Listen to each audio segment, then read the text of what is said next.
All right, while students or your classmates are still connecting, just some quick reminders. Wednesday, we're not going to meet as a class in the morning to give you any extra time that you might need to get your videos ready to go and your links uploaded into Moodle. So how you will submit that is just put the link on a Word doc, upload the Word doc onto Moodle so that I can pull it from there. And then if you haven't gone back and watched yourself do your poster presentation from last week, that takes like 5 minutes to get done, to watch, to fill out the sheet about yourself, and then get that uploaded. So if there's any issues, so keep in mind with Zoom, not Zoom, keep in mind, well, if you are using Zoom as a mode to record your video, keep in mind that the time, it takes about half the time of the video length to process. Same thing with YouTube. When you put videos up there, it takes about half the time, half the length of the video to fully process and be ready to go. So I always get emails at 12:30 on the Wednesday before Thanksgiving of folks like, my video is still processing. Why is it taking so long? That's usually why. And so you can still submit your link while your video is processing, because I'm not going to watch it right away. And so by the time I get to it later that day, it probably will be fine with regard to processing. All right, let me stop share. So I'm going to try to pin our speakers.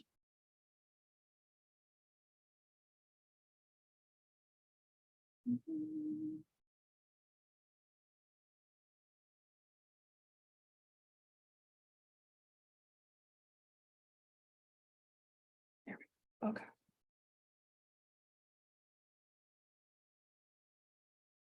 Okay, so I've invited 3 alumni to join us today. This is a annual tradition that I started a couple of years ago of this utilizing this kind of quiet day before Thanksgiving to kind of wrap up stuff in the class and really hope that any questions that you have lingering can be best answered by those that have gone through it. And so I've invited back 3 of our alumni, 1 from the class of 2022, Anna Polo, and 2 from the class of 2021, Shelby and Madeline.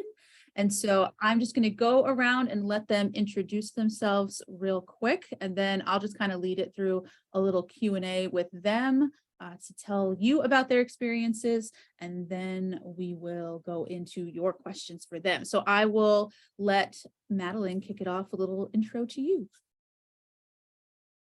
Let's see. So, hey, y'all. Actually kind of zooming in live from Lower Alabama. So right now I'm currently in Mobile Infirmary, and a little bit about me, my backstory: did my undergraduate at LSU, took me 5 years. Here we are in my second to last semester at Auburn. So currently I'm in my last clinical rotation, woohoo, with Auburn. And so we'll actually be graduating walking in May. So that's a little bit background about me. I don't know how much Dr. McKinley's told y'all about the different programs, but I'm sure we'll have time for all of that too. But that's just kind of like where I'm at right now. But I'll hand it back off to you, Dr. McKinley. All right, moving on to Shelby. All right, hello everyone. So I'm originally from Baton Rouge, of course, did my undergrad at LSU, so I've just kind of stayed here. And now I'm at Fran U in their combined internship and master's program. And I actually graduate in December, so coming up really close on that, finishing up everything right now, just kind of finishing up capstone and waiting on graduation. So yeah. All right, Anna. Hi, everyone. My name is Anna, like Dr. McKinley said. I just graduated in May. I am up at Ouachita Baptist University, so I'm all the way up in Arkansas, and I just started, so my semester is done in about a month. I will be graduating in May from my internship, but I will not be graduating from my master's until December 2023, but the way that OBU is set up is it's 2 separate things. So I technically graduate in May, but I'm not completely done until December 2023.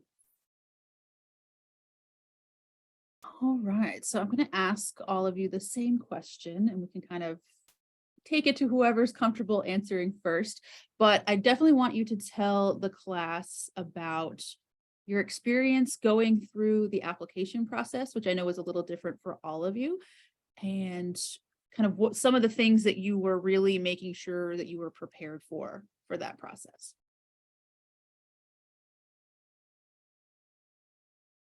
I don't mind going first. I know I was the most recently the one to go through the trenches, but application process, I took 30/25 my senior year, which was super, super helpful because my resume was done, my personal statement was done, everything was pretty much done, and I just had to adjust it for each school. I applied to 4 different schools. I really made sure, like, once diecast came out and once the semester was over, I started on it. I did not procrastinate. I knew how tedious and long it could be. I emailed all my references, like day one of diecast being open, just so I could be on top of it, because most of my references were professors. So I wanted to give them the entire break to be able to work on everything while the school really wasn't in session. Just being on top of it, I made a master to-do list of every micro thing that each application calls for. So if it calls for a supplemental application, I made sure that I had that included on top of diecast, on top of payments, on top of due dates, and just kind of listed it all in front of me. So any spare moment I had to work on it, I looked at it, I said, okay, I'm going to be doing this today, just so nothing was left like a surprise. And I really tried to get diecast done. My birthday, I don't know when it's due, but it was due last year on the 15th, and my birthday is on February 10th. So I made sure I got it done before my birthday because I did not want to be working on it. So I made sure I got it done in the beginning of February, just to make sure that if there was anything that popped up, I forgot something somehow, or a reference didn't send me something by that point, I was able to have like a 2-week period of, if anything wrong happens, it's going to happen and I can get it done in 2 weeks rather than like having a 3 or 5 day period. So that's pretty much how I took care of it. But I'm also very type A and I panic a lot. So I had to make sure that everything had, like, all my ducks were in a row with that.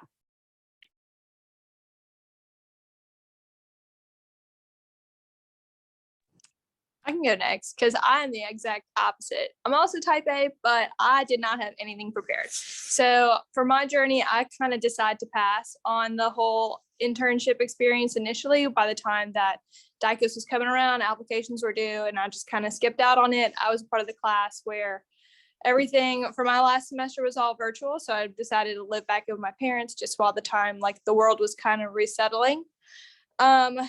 Not to say that I didn't get matched, because I wound up doing the second round match. And that was honestly to the help of Dr. McKinley too. And so I interviewed with like 3 different internships, and then Aubrey came along, interviewed with Dr. Burnett, fell in love with her in the program. And for the time we were living in Alabama, so I was like, all right, well, this is perfect. They had a distance program. I was able to live at home with my family and do my internship that way. They had a couple of remote options, took some classes online for 2 semesters, last year internship, and then we're getting it all done that way. But as far as stuff that definitely prepared me, it was 30/25. So getting my resume set and using that, and the personal statement. So I did DICOS all in one day. Don't recommend it at all. But I also had different teachers and different kind of like not employees, but I had different coworkers and different bosses to kind of call upon, like, at the very last minute. And that's kind of my experience. It's very condensed for however long it takes. I know it shouldn't take a day, but it was terrible. I don't recommend that, but we did it. So yeah, that's my journey, and that's what I wouldn't advise to do. But I mean, everybody's experience is different too. So yeah. So my experience was more similar to Anna's. I'm very like high strung, type A, high anxiety, got to get everything done. So I took 30/25 my junior year at LSU. So my resume and personal statement were done, but by that point it had been like a year. So I did have some updating I need to do just to kind of refresh it. So kind of like how Anna said, I made a to-do list for every school I was applying to, and everything on diecast that had to be done, and then everything extra that they wanted like mailed to them. So I definitely recommend, if you're applying to multiple schools, make a to-do list of all those little extra things that they're going to want from you, just so you don't forget little things like that. Also what I did, especially with working on personal statements, I would do one school per day. So I did like Fran U's application one day, and then I did the next school's application maybe a couple of days later, just to kind of separate my thoughts, because you definitely don't want to have the wrong school and your wrong personal statement type thing. So highly recommend that.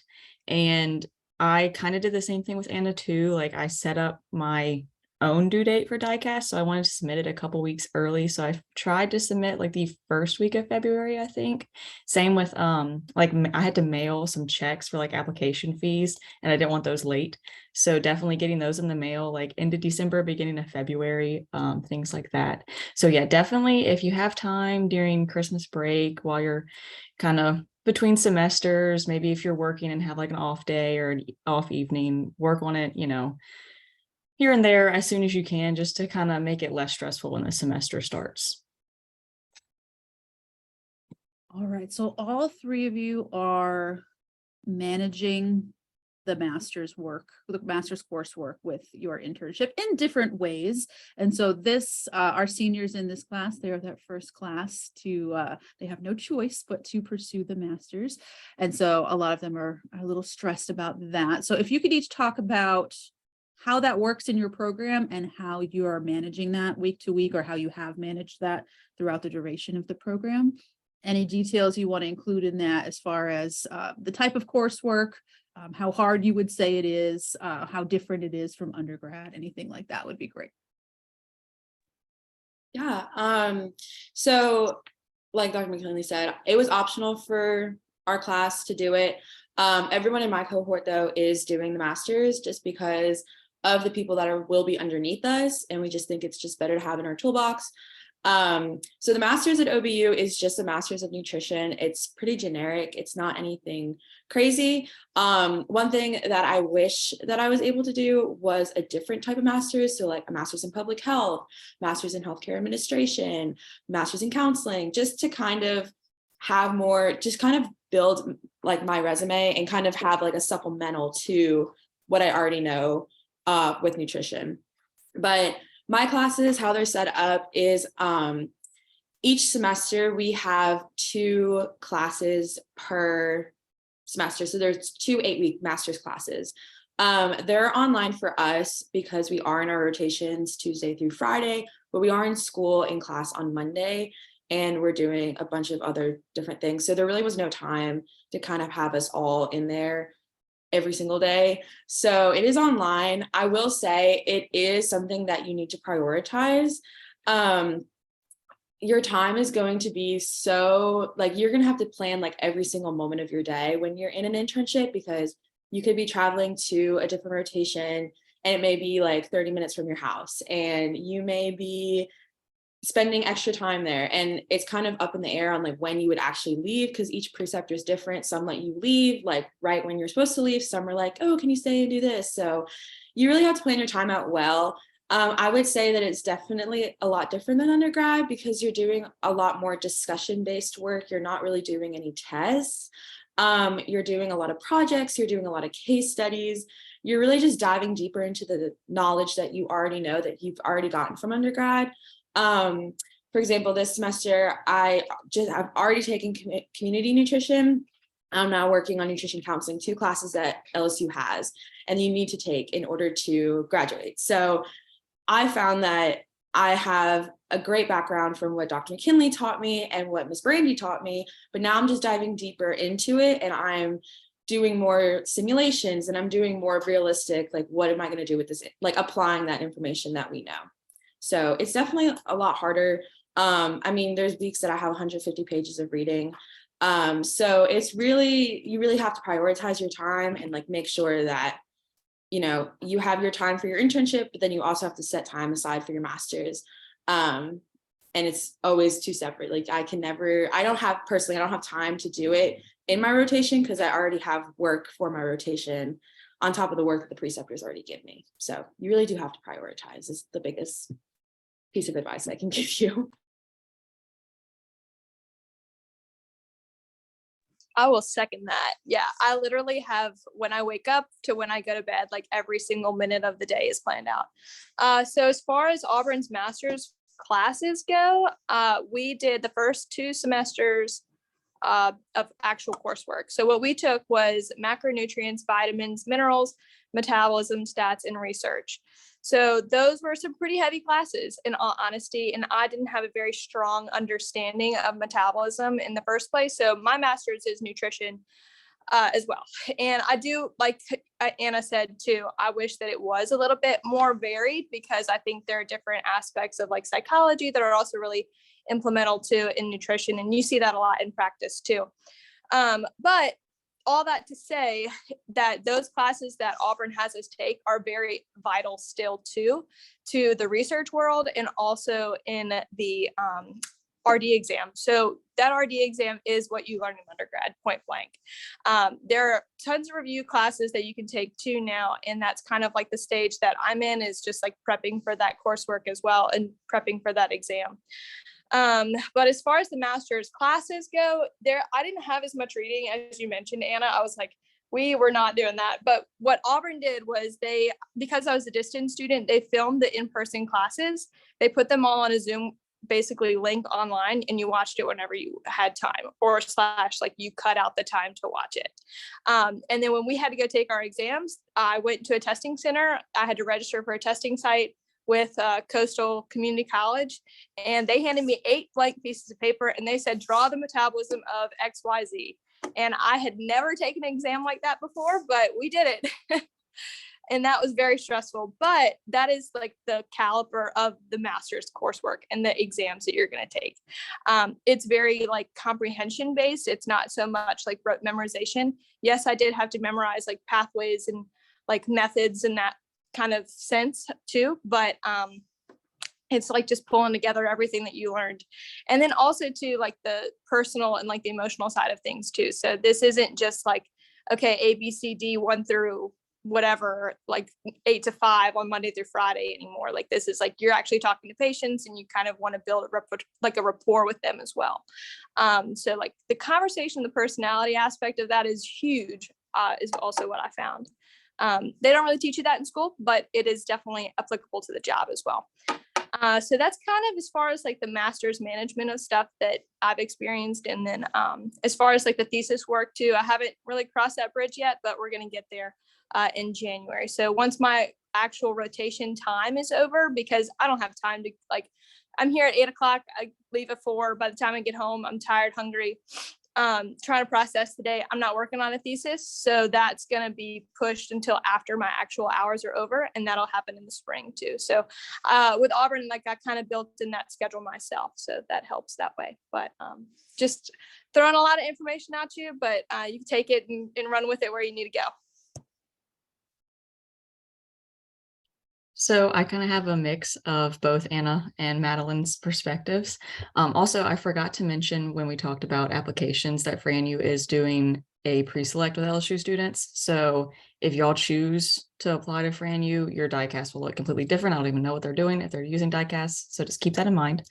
But back to master's internship, managing everything. So the way ours works is our master's is completely online. We do rotations Monday through Thursday, and then Friday we go to campus in person for kind of like a lab class. And that class does count towards your master's hours, but it's more like simulations, like working in the sim lab with like the little mannequins or simulated patients, so you can really practice your skills. So they kind of integrated that into the very first semester. They're changing everything right now. So your first semester is just class and simulations, and then you move into your rotations the second semester. I didn't have that. We just started rotations and class all at the same time. So I was, going to rotation all day and doing my master's classes online at night on the weekends, however I fit it in. So I really like to just plan out my day, kind of like how both Anna and Madeline said, because some preceptors let you leave at 1 PM and some don't. So, you just kind of have to go with it and see how the day goes. And then when you go home, you go home. So really trying to prioritize I make a weekly to-do list of every assignment I need to get done. And I try to prioritize, okay, I'm going to do this on this day, this on this day, this on the weekend, things like that. Because I don't like to do homework every single day after I would get home from rotations. I would kind of do it every other, just to give myself some evenings if my schedule and homework allowed for it. Because prioritizing like my mental health is also really important too. So I would kind of do homework every other day. And then if I needed to go like live in the library all day on Saturday, that's what I did, just to kind of give myself some breaks. So, balancing a master's and internship, it was a difficult adjustment my first semester, but then it just became second nature and you get used to it and it's fine. But you definitely have to prioritize it and you have to kind of put yourself and your homework first. And classes, they are harder than undergrad, but it's the same classes as undergrad, just more advanced. So my master's is also in nutritional sciences. So I'm taking MNT, metabolism, research, community nutrition, food service, everything you've already taken, just heightened. So it, you just have to keep learning and keep diving into it. And it's really a lot of papers, case studies, things like that. We also take exams, but it's more heavy on application and writing your papers and doing your projects. And the last little piece of the puzzle is our capstone project. So instead of doing a thesis, we do a capstone research project and you write a big paper, make a research poster board, all those kinds of things. And you kind of start it your first semester in the research class. You write like a little proposal for it. And I was able to keep my same topic throughout the entire program. And so when our rotations ended in October, I like really sat down and hammered out my capstone and here we are. So that's like a little third piece of the puzzle that you work into your internship and your master's classes.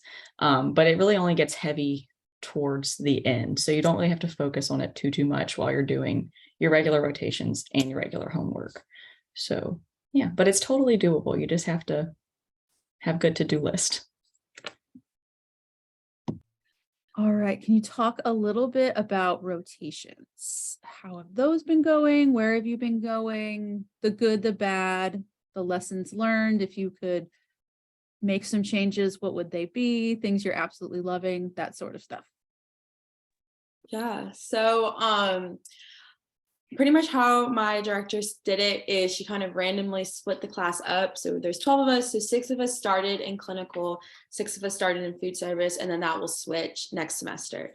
So I got put in food service, which was a really big blessing, but I'm not the biggest fan of food service. I will say that, but even if it's not your favorite rotation, you go in with a positive attitude every day. Like you want to be there and you want to work in food service, because I have a little word of advice. Like my other classmates who are in food service that necessarily don't love it, kind of maybe have attitudes about it. And preceptors have said something about it, which has then gone to the director, which then they've gotten yelled at and they haven't gotten good grades in food service because of it. So while I'm doing food service, OBU, how they do it is we split up our food service rotations at different facilities, concentrating on different aspects of food service. So this semester alone, though I was doing food service and I was also doing a little bit of community, I have already been to, I think, 10 different rotation sites, doing all these different aspects, which I love because you're able to meet new people, new preceptors, new staff members, and see how each facility is run. And not all my preceptors were dietitians either. If I was at like more of a community site doing food service, I met maybe somebody that just has just like a certification in dietary management, and that was it. But they still had some aspects that you could take from as a dietitian, which was super, super cool. So I've been able to go and see a ton of different populations. I have been with elderly people this semester. I've also been with medically fragile children. So it's been like a really wide range, which I've really loved. I am very excited to start clinical because that's really what I really want to do. But right now I'm just getting through the semester of food service. I'm sure Shelby and Madeline understand the struggle of food service, but as someone who's like very, very wants to do clinical and wants to be part of the clinical side, I do have to wait, but I've loved food service. though it's a lot of strenuous work of working in the kitchen and everybody's understaffed. So you are technically a worker and you are prepping salads and you are on the tray line and you are doing texture modifications and you are doing it all. So it's a lot of work, but I've loved food service and I love how I can just go to so many different places. And though it's a lot of work because each place has a different amount of CRDNs, and I know y'all are doing KRDNs right now. When you go to your internship, you're doing CRDNs, which is competence-based. So you are doing projects to kind of prove that you know what you're doing, instead of just checking off a box for knowledge base. So there are a lot of CRDNs, but they're super cool. And I've just gotten such a cool range of knowledge from food service so far. So. Yeah, I just finished my food service rotation. I actually have like one next week and I cannot wait for it to be done. But I know I loved working with Miss Dore in undergrad and I was like, wow, everything's going to, like my whole food service rotation is going to be like working with Miss Dore. It's not, but y'all enjoy Miss Dore if you still have her too. So anyway, but my rotations have been a little bit different. So Auburn doesn't coordinate mine. I am a distance student. So what that means is I just log on for all the coursework and I coordinate my rotations myself, which is kind of like, I think it's an ISPP if they still do that nowadays. Anyway, so I'm in charge of emailing dietitians saying, hey, do you have availability to work with me? I need X amount of hours.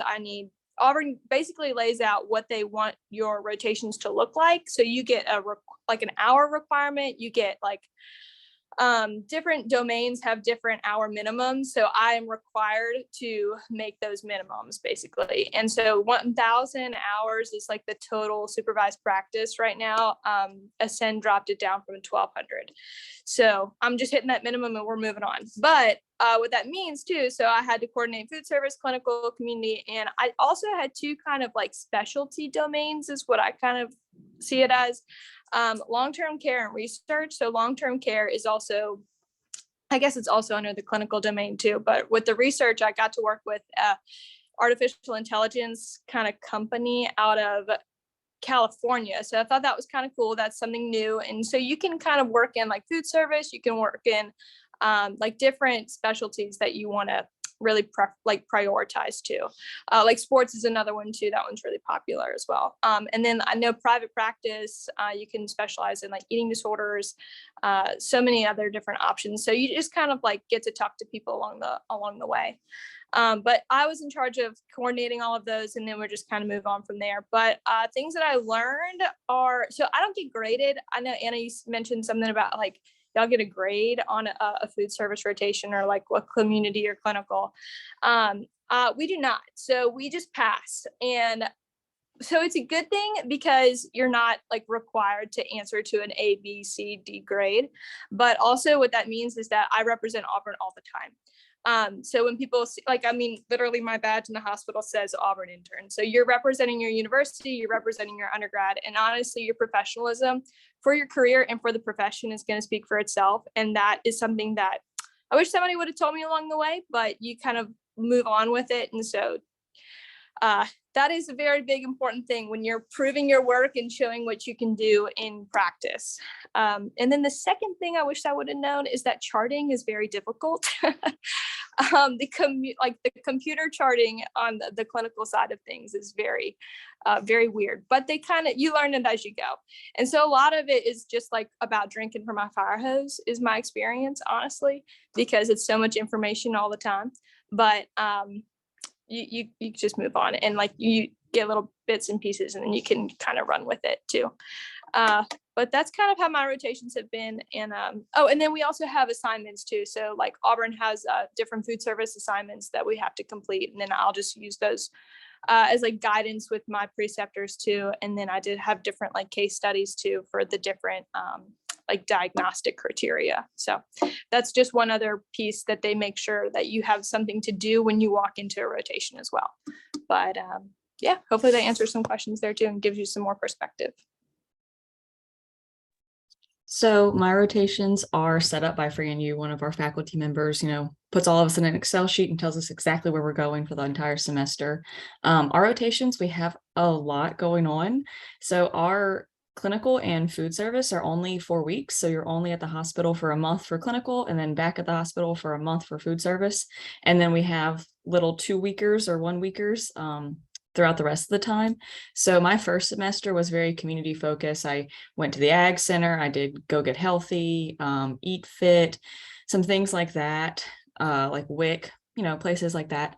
And then my second semester, I spent my 4 weeks at clinical, and I also did my 4 weeks in food service. And then my last 2 semesters were smaller rotations, like outpatient diabetes, dialysis, oncology, like the Women's Hospital Center for Wellness, places like that.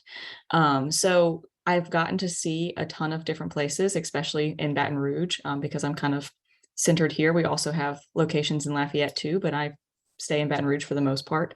So I've made a lot of connections in the field of dietetics. So like Madeline said, keeping up your professionalism at every rotation you go to is very important, because you never know who is going to email you one day and be like, hey, you were great in rotation. You want a job? So you have to stay on top of your A game, because that's opportunity after opportunity after opportunity. So I cannot stress that enough. Also, being like very open-minded is important, because my first day of my outpatient diabetes rotation, my preceptor was like, so are you excited for diabetes? And I was like, oh, I don't know what I'm going to think of it. And then I left and I loved it. And I went back for my like choice rotation because I loved it so much. So being very open-minded, because you could completely change your mind on what you want to do career-wise. So that's very important. Also, like food service, things like that. I don't really want to work in food service, but the rotation was fun. It is a lot of work, but we had a partner with us. So instead of just being by yourself like you usually are, you're with somebody else, and it's kind of fun. It's not as stressful as inpatient clinical, running around the hospital and stuff. So I enjoyed it. So even if you're looking into your schedule and you're like, oh, this rotation's coming up and I'm not looking forward to it, it could be fun while you're there. So keep that in mind. Also, we do objectives or like assignments during our rotations to meet our CRDNs. So on top of like homework assignments, I have rotation assignments. And going into it, I thought, oh, like while I'm at rotation, I just have time to sit on my computer and do all these assignments. You do not. I don't know why I thought that. So you will, see patients with your preceptor. You will see patients by yourself. You will do X, Y, and Z, and you will not do your homework assignments there. So make sure that, don't get cocky with your preceptors and be like, oh, well, I have to do this homework. No, you need to go see patients and do whatever they're asking you to do. So definitely just kind of trying to stay on top of all your stuff, making sure you are getting your objectives if y'all have them checked off, but making sure that you're also doing your work and learning while you're at that rotation, because that's the main thing while you're there, is to, go see those diabetes patients and learn about it, or go do this and learn about that in food service. So really just like take every rotation experience you have and put the most into it, because that's how you're going to get a lot out of it. And Shelby, correct me if I'm wrong, you're interviewing or have interviewed with one of your preceptor sites? Yes, I interviewed last week with one preceptor site, and I'm interviewing on Wednesday with another preceptor site. So fingers crossed. But yeah, so this one I'm going to this Wednesday. I actually did not have a rotation there originally, but one of my classmates did, and the director of that rotation emailed our director and specifically asked for her. And then a second job came available, and they asked her, like, who do you think would be good? So, being good in your rotations is really, really important, because it's happened to a lot of us where jobs open up and preceptors reach out to specific people in our class. So, keep that in mind.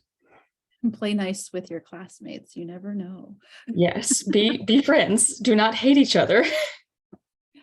All right, I'm gonna spend the remainder of our time this morning opening it up to the students. So I encourage anybody who has a question for anyone in particular or the group to unmute and go ahead and ask whatever it is you would like to ask.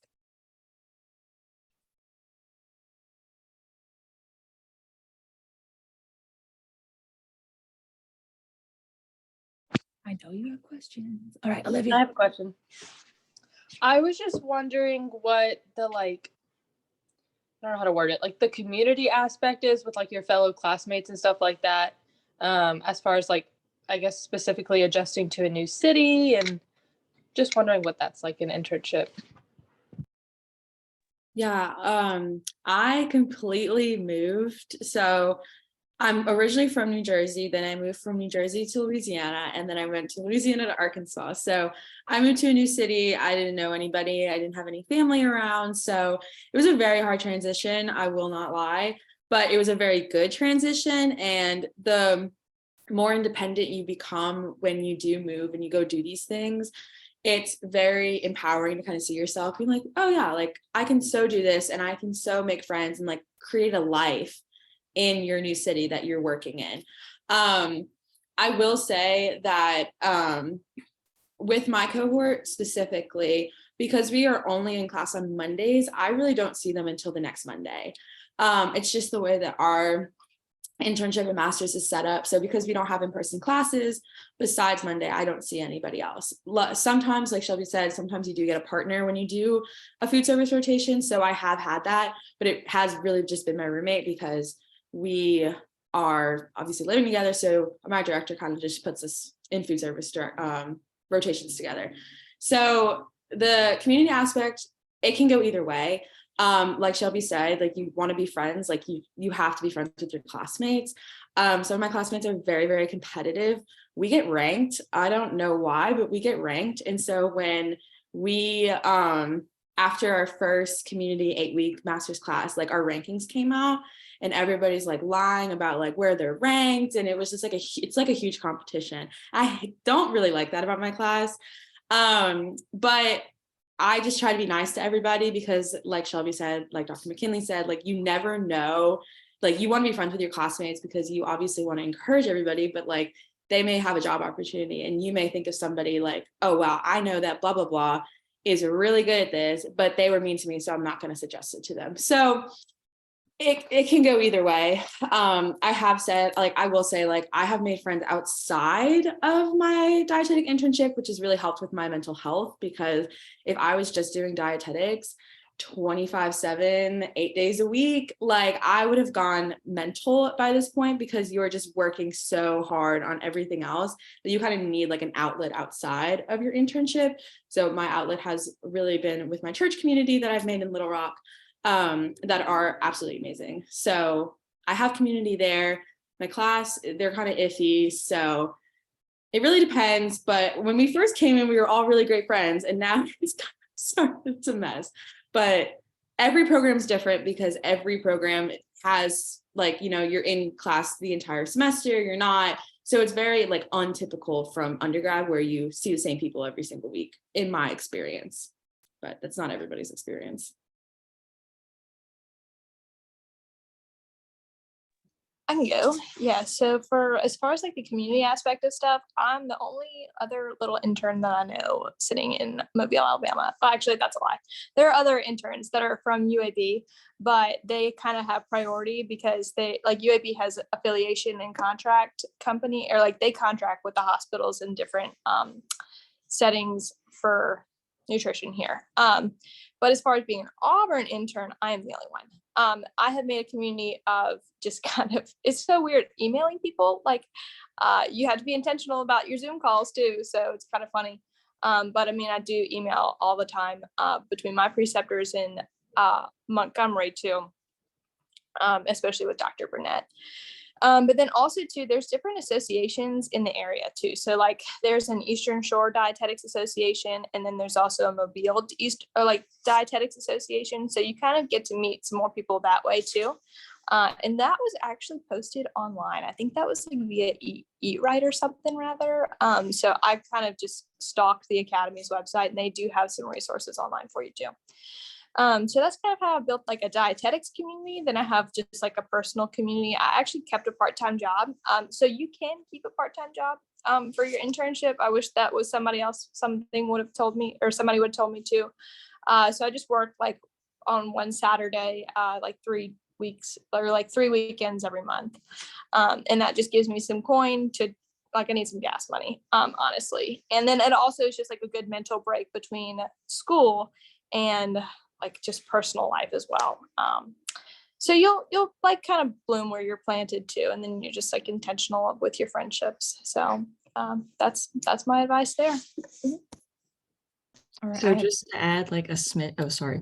No, I was going to say, I've never heard of that ranking among interns thing. That is, I'm going to say that's not a thing. That's an OBU thing. Yeah, it's an OBU thing. It's not a general thing. Like OBU just like there's just starting to get into graduate courses and stuff, and OBU ranks their undergrads. So they've just transitioned to rank the graduates as well. So that's not a like DICAS or academy requirement. OBU just does it, I guess, for fun. But yeah, I didn't know that until like you have a number next to your name on your transcript. And I was like, what is this number? Like, why is this here? So That's horrifying. I don't like that. it's pretty bad. Yeah. So my internship, there's 11 of us. 8 or 9, whatever, are from LSU, and then we have 3 from California. So the majority of us knew each other, but then when we started and we had the 3 girls from California, they didn't know us. And of course we were all like, oh, hello, welcome, so we made it a big priority during like our orientation weeks. We kind of set a goal that we would be friends throughout this process, because, we all know what each other's going through. So it's really nice to fall back on each other sometimes. So we only see each other in class the once a week on Fridays. And I think we all have like joked about it, but we really look forward to class on Fridays because it's like our one chance a week to like have social hour with each other. So it's really fun. But I mean, we've gotten together for like Friendsgiving. Like we've made it a priority to try to carve out time and do things outside of internship just to have fun with each other. And we always look forward to all that kind of stuff. So, while you're in internship, especially going in different rotations, trying to be competitive with your own coursework, like for yourself, like that's something that I've just wanted to work for. Like I've really wanted to get a really high GPA for my master's. So I've been like competitive for myself, and sometimes it's easy to get wrapped up and like try to be the best out of your class, but at the same time, like taking a step back and being like, okay, all these people, we all support one another, and now that we're all graduating and stuff, we're all talking about applying to jobs and everything like that. And I was like, oh, that's going to be weird. Like we're all going to be competing for the same jobs, but we have been very supportive of one another, like trying to find jobs and everything like that. So, if you have like the opportunity to be friends with your cohort, especially if y'all are all in the same area and you're not distance, it is really nice just to kind of be friends with them because you can support each other because you're going through like a lot all at one time. So yeah, but I live here, so I didn't have to like integrate into a new community by any means, but we definitely like took in all the girls from California very quickly. So yeah, like if you're moving or not, I'm sure it'll work out. And your group graduation photo shoot was really cute. If you haven't seen that, stalk Shelby's Instagram for that. Yes, we had Friendsgiving and took group graduation pictures. So be friends with your people. All right, other questions from 3025. I have a question for Shelby. Yes. At FrameU, being from Baton Rouge and like going to LSU, what were like some rotations that you weren't expecting of going to, like, or were most of the rotations familiar, like sites? Most of them were familiar just because I know like the area. So, and I also like, they kind of warned us and like told us like what rotations we'd be getting into. I didn't have to go far for rotations. I think the furthest I had to go was like North Baton Rouge, so like 30 minutes from my house, but it wasn't anything bad. I know a few people for their dialysis rotation with Fresenius. There's so many different clinics. So luckily I was pretty much in Baton Rouge with Fresenius, but a few girls had to go to like New Roads and random places just a little further away. So that could happen. There is that potential. Depending on where you live, like if you live in like Metairie, they might try to put you somewhere closer out there. But primarily all of our rotations are in Baton Rouge. So like your big clinical, your big food service, most of the outpatient clinics you're going to go to are in Baton Rouge within the area. So nothing really like shocked me or I was like, oh God, I have to go drive there, and then if there's some that are really far, like for the LSU Ag Center, the main preceptor is not at Knapp Hall on LSU's campus. She's actually in like Iberville, so they don't make us drive out there. So that rotation was just completely on Zoom. You have like team meetings, things like that via your computer. So if there is like a really random far out rotation like that, it's most of the time virtual and you don't have to, go through all that. So did that answer your question? Yes, thank you so much. Okay, cool. Other questions?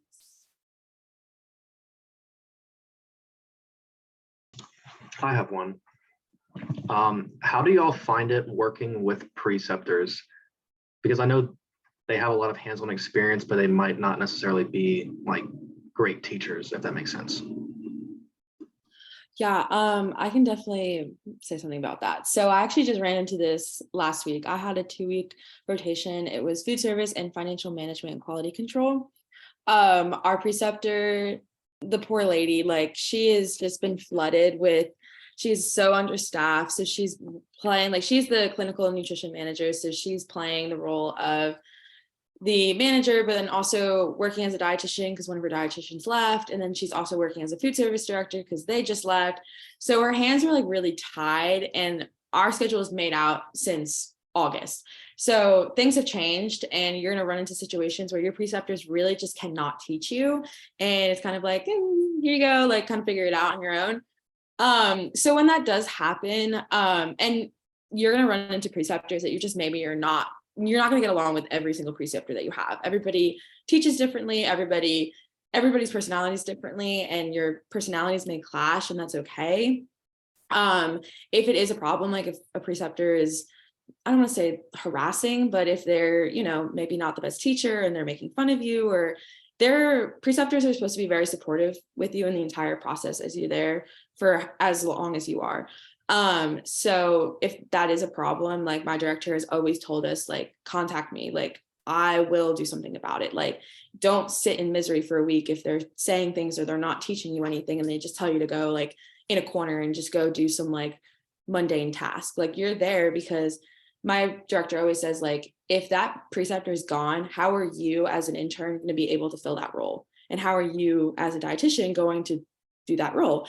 So I've come into, like, this past week, I kind of had to say something to my internship director. I was like, listen, this lady, like, she just can't teach me right now. I feel like I'm a burden on her and I just don't want to make her day any more stressful because then she's going to have to stop and explain to me everything that she's doing with buying and purchasing and budgets and this and that. So I actually got moved to a different site the second week. And that preceptor, she was very understanding and she really walked with me. Like, I pretty much just shadowed her in everything that she did. So if there's something like that's seriously wrong, like, just don't be afraid to tell your internship director, because they want you to have the best experience possible. They don't want you to be there sitting there in misery. Or even if the preceptor like isn't a great teacher, like, we have evaluation forums after every rotation and we evaluate our preceptors just like they evaluate and grade us. So I may put on there like, hey, I don't know if anyone's ever said anything to you, but right now this preceptor has a lot on her plate. I don't think it's really appropriate to send any more interns for the rest of the semester or going into the next semester. And my director will take any like negative feedback, positive feedback, like that she can take, because that's how she sets up the schedule for the next year's class and for the next semester. So be honest. Yeah, those are all really good points too, Anna. And honestly too, it is like I've seen on some like job descriptions too for dietetics. It's like a part of their job description too, like to include the intern as well. Like, they will precept interns, and you're not the only one too. But also too, not every preceptor is a very good teacher too. So if you don't come with questions, then you're not going to get your answers like automatically. So that would be my biggest advice. Just show up with questions, because you're only going to, but then again, like, you're only going to know as much as your teacher does too. So just keep probing for more questions and then y'all are going to learn together. So make the most of it that way. All right, we only have like less than a minute left. And so I just want from each of our guests a little take-home message for the group, some words of wisdom, inspiration. My biggest thing with dietetics, I feel like a lot of us, especially me, suffer from like imposter syndrome, and I'm getting much better at that through rotations and everything. But you have to tell yourself that you know more than you think you do, or more than whoever just posted some recipe on Instagram. So taking like a step back at the end of like a really rotation or a really insane week and kind of looking at everything you did and just being proud of yourself and like how far you've come has like helped me out a lot, just because you are doing so much stuff so fast. So taking a second to like appreciate it and being proud of yourself is very important, because 1,000 times more than you think you do. So just keep that in mind.